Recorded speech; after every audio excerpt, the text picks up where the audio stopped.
A continuación, Tiempos y Mundos.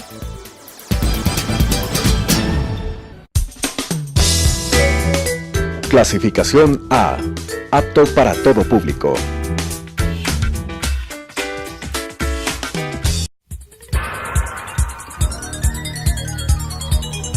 Las opiniones vertidas en este espacio por la producción y dirección del programa son de exclusiva responsabilidad de sus autores y de quienes intervienen en ellos.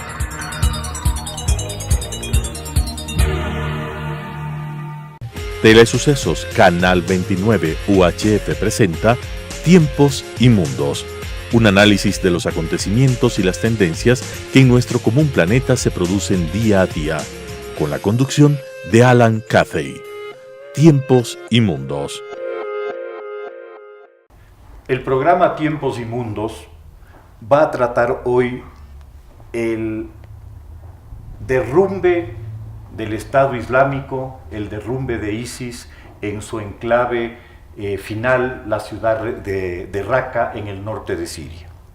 En medio del fárrago de noticias que nos llegan, ha pasado un tanto desapercibido un evento tan significativo como la caída de Raqqa, la capital del califato, proclamado por el líder de ISIS, el señor al-Baghdadi, tras la toma de Mosul en junio de 2014. Este acontecimiento tiene, claro está, gran importancia en el Oriente Medio, pero también, y por múltiples razones, en varias otras regiones del mundo, como Europa, la misma Rusia, el norte de África, Somalia y Afganistán principalmente. Esto se hace evidente ante la certeza de dos realidades. Si bien ISIS ha sufrido a lo largo de estos 3 años muchísimas bajas entre sus adherentes, entre sus combatientes, sin embargo, entre 5 y 12 mil de sus legionarios extranjeros que llegaron de diversas partes del mundo para reforzar al proyecto de al-Baghdadi, estos están regresando a sus sitios de origen, que son muchos, entre ellos, y el más importante, Rusia, pero también Francia, Inglaterra, España y nuevamente el norte de África. Estos combatientes regresan a sus países de origen con la yihad en el corazón y con 3 años de experiencia militar de una guerra brutal y de una conducta brutal en la zona que ocuparon en el Oriente Medio, en el norte de Siria e Irak principalmente. El califato, por otra parte, recibió la afiliación de varios otros grupos terroristas en estos países y en otros, pero principalmente en lo que es Nigeria, en lo que es el arco del río Níger, en lo que es Somalia y en Afganistán. Y obviamente estos socios estratégicos de ISIS constituyen una plataforma para un posible futuro de la organización. Con nosotros está Jorge Ortiz, que es probablemente la persona más conocedora y con más claridad en cuanto a las situaciones que el Oriente Medio vive y con quien además me une una larguísima amistad y muy cálida amistad de muchos años. Jorge no necesita presentaciones, él es un conocedor del tema de Oriente Medio como pocos y con él vamos a hacer un poco el análisis de qué es lo que ha sucedido. Jorge, ¿asistimos a la defunción de ISIS? Yo creo que no, creo que asistimos al cambio de época del Estado Islámico. El Estado Islámico tuvo estos años una presencia muy significativa, es decir, desde el 29 de junio del 2014, cuando fue proclamado el califato en Raqqa y Mosul, hasta hoy, es decir, aproximadamente 40 meses, una territorialidad que nunca tuvo ningún otro movimiento yihadista. Es decir, Al-Qaeda, con toda la presencia que tuvo, con toda la significación que tuvo en el mundo musulmán, Osama Bin Laden nunca tuvo ni un metro cuadrado propio. Llegó un momento en que el Estado Islámico llegó a tener una enorme porción de territorio. Se calcula que pudo haber tenido hasta 140.000 kilómetros cuadrados, donde vivían alrededor de 8 millones de personas, es decir, existía. desde ahí, desde junio del 14, o sea, llegó a su momento culminante y de ahí no ha hecho más que retroceder. Yo creo que la toma de la ciudad de Raqqa significa el final de la etapa territorial del Estado Islámico. Ahora van a volver a las guerras no territoriales, que son un poco las características del siglo XXI. Ya no se lucha por un espacio físico, sino más bien se lucha por valores, por principios, y volverán a lo suyo. Tú lo dijiste muy bien en la introducción, muchos de esos combatientes, se calcula que aproximadamente 8.000, tú dijiste entre 5 y 12, ahí cuadran los 8.000, que digamos que es la cifra que yo manejo, han vuelto, están volviendo a sus países. Incluso Abu Bakr al-Baghdadi, el líder del califato, seguramente ya está fuera de Siria e Irak, está fuera de la Mesopotamia, está en algún otro lugar del mundo, a lo mejor en Europa, a lo mejor en Estados Unidos, a lo mejor en el norte del África, o a lo mejor como Osama Bin Laden en Afganistán o en Pakistán. Pero desde ahí, sin duda, están planeando la continuación de la yihad por otros medios. Ahora será volver a los sistemas violentos, y a lo mejor pronto, a lo mejor muy pronto, asistiremos a un nuevo ataque del Estado Islámico en alguna capital o en una ciudad importante de Europa. De acuerdo, Jorge. Yo creo que esta visión de un fin de época es importante y es clave comprenderlo, ¿no? Esta declaratoria de califato, que fue un evento revolucionario en un mundo árabe que había estado integrándose a manera de estados nacionales propuestos por las potencias coloniales de la época. La vuelta al califato significó un reto a esta visión occidental, digamos, de la formación de estados nacionales, y una vuelta a la figura clásica del Estado o de la forma de asociación política que el Islam había planteado históricamente. Yo te diría, Alan, que fue más bien, o creería yo que fue más bien un regreso a los orígenes. Y yo creo que la diferencia básica entre Al-Qaeda y el Estado Islámico, cuyos procedimientos eran muy similares, era que el Estado Islámico, al radicalizarse más, se volvió milenarista. Ellos dijeron: y ya estamos cerca del final de los tiempos, ¿no? Nos acercamos al final de los tiempos, y por lo tanto ya tenemos que tener un califato y un califa, es decir, un heredero, un sucesor Así de mismo Mahoma. Al-Qaeda nunca tuvo esas aspiraciones, nunca trató de tener un territorio propio. Incluso Osama Bin Laden, con todo el enorme poder que un momento tuvo, nunca se declaró califa. Él se declaró simplemente emir, era príncipe, lo cual demostraba que tenía otra visión. A lo mejor esta derrota del califato, esta derrota del Estado Islámico, hace que muchos de estos combatientes vuelvan al criterio que predominaba en Al-Qaeda. Es decir, no se acerca el final de los tiempos, pero hay que prepararse para el final de los tiempos, y por lo tanto no hay que tratar de tener un territorio, sino hay que tratar de tener presencia en los campos de batalla como los tuvo Mahoma en el siglo VII. Ahora, yo pensaría que el tema de Raqqa tiene esa importancia adicional, ¿no? La propuesta de la toma de Raqqa se centraba, entre otras cosas, en que cerca de Raqqa se suponía, de acuerdo a una profecía islámica, que el fin del mundo, el Armagedón, se produciría en una batalla en contra de los cruzados muy cerca de Raqqa. El sentido de la toma de Raqqa en su momento inicial también fue ese.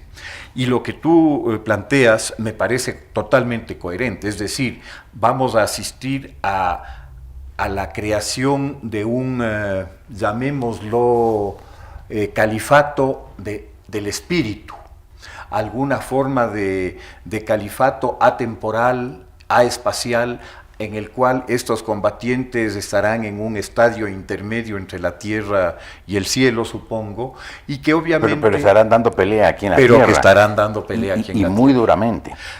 Justamente el tema del análisis que nos lleva a a esta desbandada aparente de estos 5.000, 8.000 o 12.000 combatientes que regresan a sus sitios de origen y que obviamente constituyen un elemento muy a tomar en cuenta para el posible desarrollo del terror a futuro. Pero no solo esto. El aparecimiento del Estado Islámico, la creación del Estado Islámico coincidió con el colapso de dos países que se volvieron estados fallidos, el caso de Siria, en su guerra civil terrible, y el caso de Irak, que también a raíz de la invasión quedó completamente desmembrado y con una serie de enfrentamientos internos terribles. ¿No será que el Estado Islámico busca otros estados fallidos como alternativa para continuar su existencia? Yo creo que no, porque yo creo que la estrategia ahora va a ser no buscar un territorio. Como tú muy bien lo dices, de ese momento cuando el Estado Islámico empezó a... Primero cuando se creó el Estado Islámico, porque el Estado Islámico simplemente es un desprendimiento de Al-Qaeda. Al-Qaeda bueno, Al-Nusra es un grupo aparte que todavía permanece en Al-Qaeda, pero Al-Qaeda en Irak y Siria, por eso las siglas en inglés de ISIS. Cuando se desprendió de Al-Qaeda fue cuando Ayman al-Zawahiri, el líder de Al-Qaeda, les dijo: no, ustedes no participen en la guerra civil siria, ahí participa Al-Nusra, que es nuestra filial siria. Y entonces Abu Bakr al-Baghdadi dijo: ¿por qué no? Si nosotros tenemos armas, tenemos entrenamiento, y se metieron en Siria para buscar un territorio, porque al-Baghdadi quería proclamar el califato y lo logró el 29 de junio del 14. Yo creo que ahora, por eso decía que a lo mejor van a volver a la estrategia de Al-Qaeda, que es no buscar un territorio donde implantar un califato, sino seguir la lucha por las vías, digamos, del terror, como le llamaríamos en Occidente, terrorismo. A lo mejor empiezan otra vez los ataques pronto en Inglaterra, en Francia, en Bélgica, en cualquiera de los países de Europa Occidental, incluso podría ser de Europa Central, y no me extrañaría que incluso llegaran a Rusia. Los Estados Unidos parece un poco más blindado, parece un poco más difícil, salvo ataques de lobos solitarios. Entonces yo supongo que la estrategia ahora será no tomar un territorio. Pero claro, siempre es conveniente que haya estados fallidos no se puedan implantar, pero antes del año 2014, en los años previos, básicamente desde que estalló la primavera árabe en el año 2011, esa sucesión de estados fallidos hicieron que estos grupos armados y básicamente el Estado Islámico pudieron armarse porque hubo guerras civiles. Hubo una guerra civil en Libia, donde hubo muchas armas de muchas proveniencias, con muchas fuerzas extranjeras interesadas que hicieron un apoyo logístico con muchas armas. Cuando terminó la guerra civil libia, en octubre, muerto Gaddafi, los combatientes tenían armas pesadas y entonces podían participar. Después hubo en Malí, si no era por la Legión Extranjera Francesa, probablemente tendríamos un país musulmán radical donde se aplica la ley islámica, la Sharia, en el corazón del África subsahariana.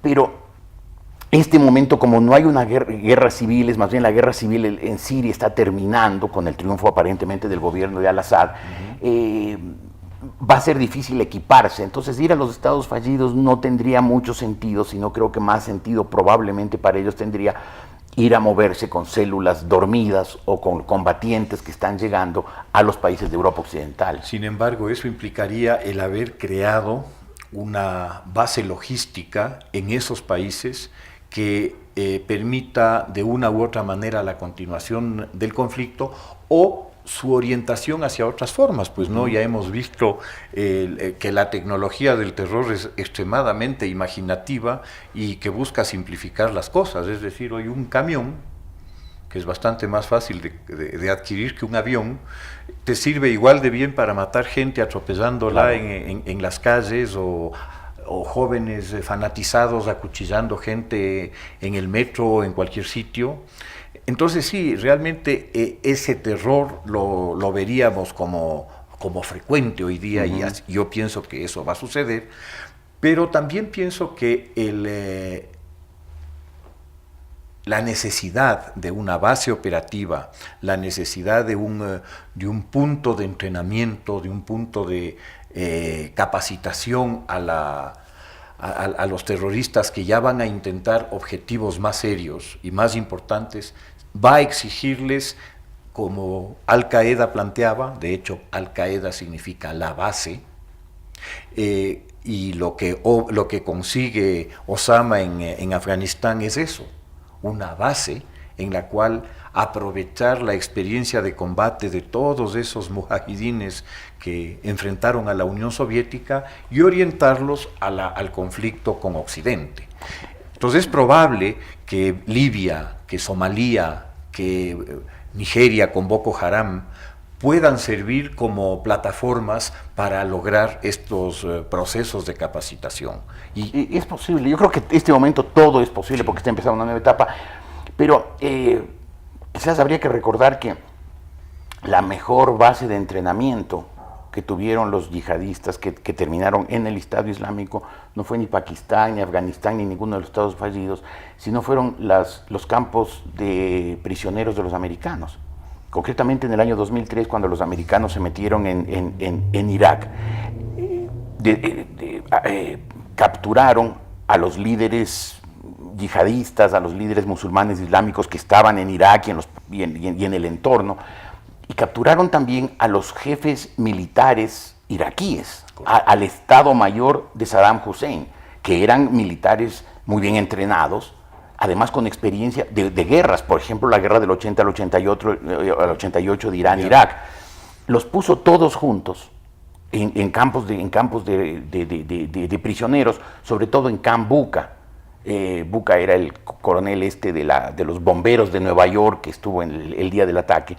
Y ahí en Camp Bucca pusieron a los mujahedines más peligrosos y más numerosos con los líderes militares de Saddam Hussein. Y fue una escuela de preparación para el terror. Esos yihadistas que eran tirabombas se convirtieron en tipos que sabían de logística, que sabían de estrategia. Y cuando salieron, todos ellos se plegaron a movimientos. Uno de ellos fue el Estado Islámico de Irak, el Al-Qaeda en Irak y Siria, que devino en el Estado Islámico. Si ahora los americanos que están ahí y el gobierno sirio y el gobierno iraquí que está recuperando su territorio no cometen el mismo error de llevar a todos y meterlos en campos de prisioneros, no se va a repetir el fenómeno.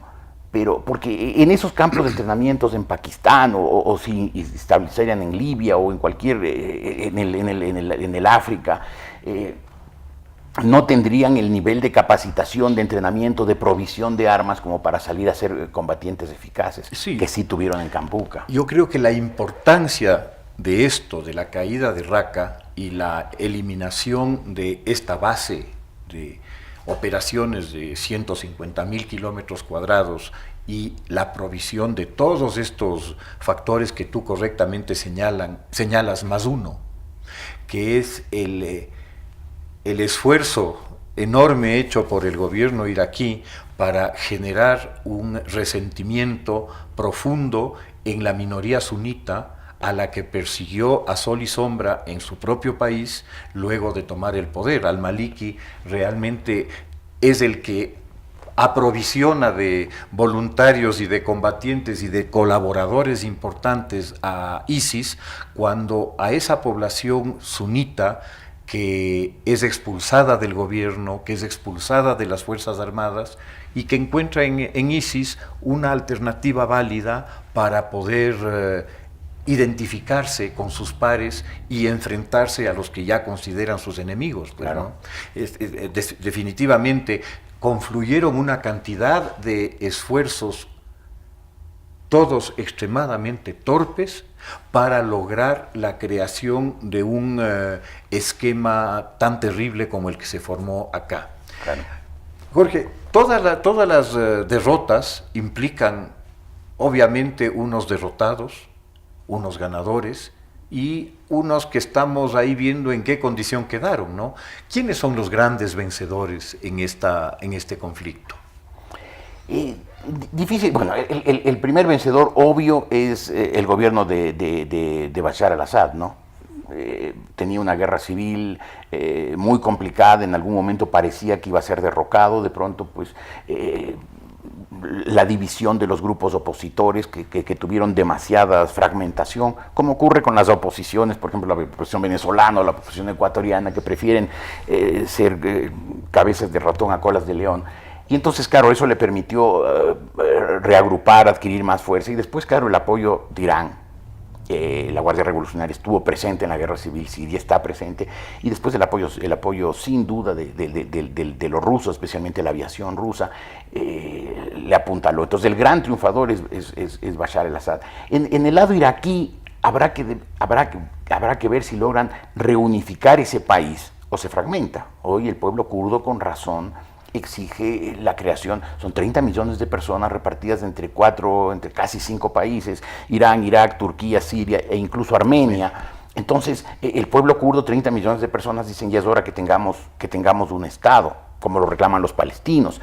Entonces, habrá que ver si los kurdos logran, parece poco probable, pero logran mantener un espacio, con lo cual pues Irak no volvería a ser la unidad política que fue antes. Habrá que ver si eso se contagia a Siria, y también en Siria los kurdos logran que se les dé un espacio con independencia o por lo menos con autonomía. Es ganador sin duda Rusia, ¿no?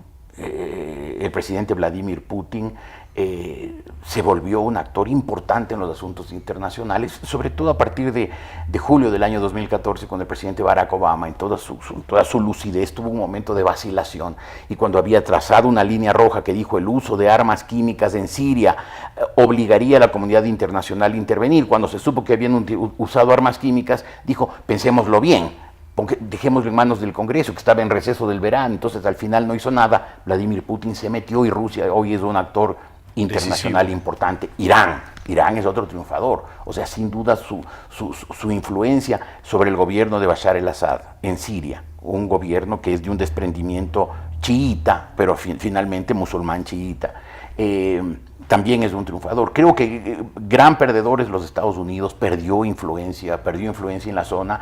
Es perdedor el Estado Islámico, es perdedor Al-Qaeda, porque parecían que iban a tener mucha fuerza y ahora tenían que replantearse su estrategia. Inicialmente parecía un ganador Turquía, porque iba a caer el gobierno de Irak con el gobierno de Siria, y además en los primeros meses del califato se benefició Turquía del petróleo barato de los campos iraquíes y sirios del norte que contrabandeaban hacia Turquía a precios baratísimos.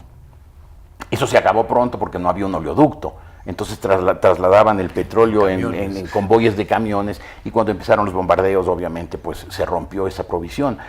Turquía también perdió cierto protagonismo en el Oriente Medio, pero finalmente, ¿quiénes a mediano y largo plazo serán los ganadores y los perdedores del conflicto? Yo creo que todavía está por verse. Sí, no, yo coincido contigo. Yo diría que el gran ganador de esto es Irán. Irán logra consolidar su presencia y su proyecto de un arco islámico chií desde Irán hasta el Mediterráneo. La fuerza de Hezbollah en Líbano, obviamente, luego de toda su participación en el conflicto sirio, ha sido de gran importancia, y lo único que va a pasar es que Hezbollah sale muy fortalecido también de esto, contribuyendo a asegurarle a Irán este arco chiita, que más o menos coincide con el fértil creciente. Yo añadiría entre los grandes derrotados del asunto a Arabia Saudita. Arabia Saudita es la financista principal, y algunos de los estados del Golfo, la financista principal de la rebelión siria, rebelión que aparentemente se está quedando sin fuelle. Es el representante del sunismo radical, el wahabismo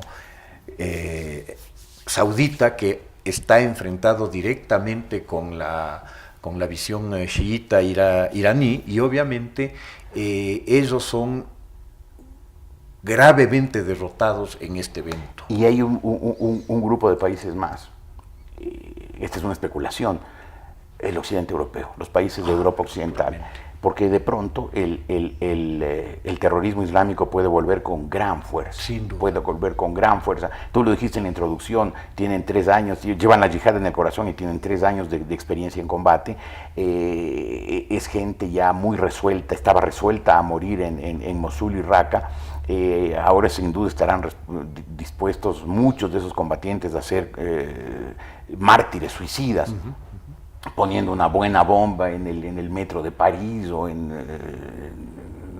las torres del Parlamento de Londres o quién sabe si otra vez en Nueva York, en Washington o en San Francisco. Es decir, el Occidente puede ser también un grave perdedor de este conflicto, porque hay 8.000 combatientes, muchos de los cuales volverán a sus labores anteriores, volverán a ser campesinos, volverán a ser lo que hayan sido, artesanos, profesores. Muchos de los combatientes internacionales dirán, bueno, yo ya participé por el califato, no voy a participar en células terroristas, me reintegro a los Estados Unidos, a Inglaterra, España, Francia, Australia. Pero habrá muchos que querrán seguir el combate, querrán seguir la yihad, que están enardecidos, y que irán a Europa Occidental pensando en continuar la guerra por otros medios, y esos otros medios pueden estallar pronto. Nos ha volado el tiempo, mi querido Jorge, como siempre, conversar contigo es tema... Conversar los dos, porque lo hacemos con tanta frecuencia y desde hace tantos años. Así es. En todo caso, queda en el tintero algunos temas, ¿no? El tema del Kurdistán. El tema del Kurdistán me parece que es un tema que debería ser analizado y contrastado, por ejemplo, con el independentismo catalán. Claro. Que es un tema que valdría la pena analizarlo y comparar las realidades de las dos regiones y ver realmente quién tiene una aspiración legítima a una independencia de cara a las realidades que cada uno vive. Te agradezco muchísimo, Jorge. Gracias a ti, Alan. Estaremos pronto por acá. Por supuesto que sí. A continuación, Tiempos y Mundos.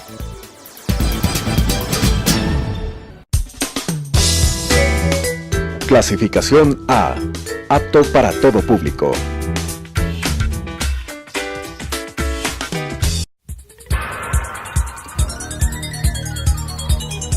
Las opiniones vertidas en este espacio por la producción y dirección del programa son de exclusiva responsabilidad de sus autores y de quienes intervienen en ellos.